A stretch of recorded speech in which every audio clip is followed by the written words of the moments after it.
Баршаңызға қайырлы күн. Сіздермен мен Мөлдір. Бүгін баклажан салатын жасайтын боламыз. Ең алдымен бізге қызанақ, жұмыртқа және баклажан қажет болады. Баклажанды дөңгелектеп тура аламыз.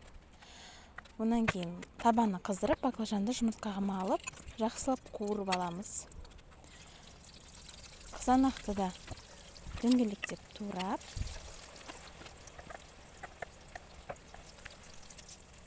баклажанға да үлгеріп, екі жақтама жұмыс жасап аламыз. Осылайша біздің салатымызды тезірек бітіретін боламыз. Енді бізге сарымсақты блендерда майдалап, майонезге араластырып аламыз.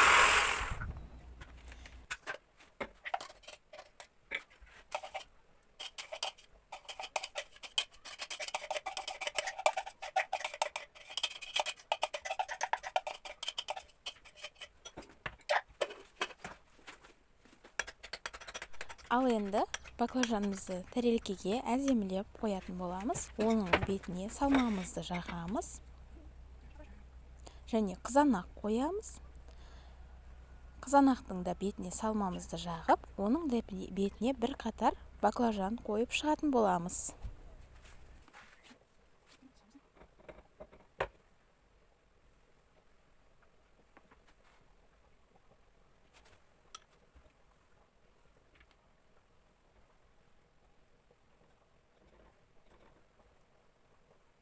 Бұл салатты біздің үйдегі отбасы мүшелеріміздің барлығы сүйіп жейді. Әсіресе мен ащыны жақсы көретін адамдарға бұл таптырмас салат.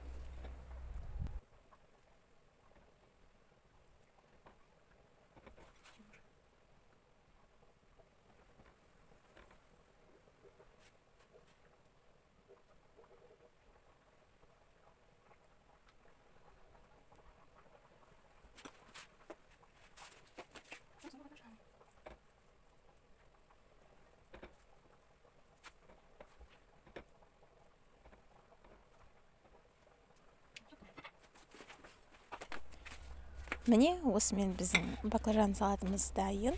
Ас болсын. Менің каналыма тіркеліп, менімен бірге болыңыздар. Сау болыңыздар.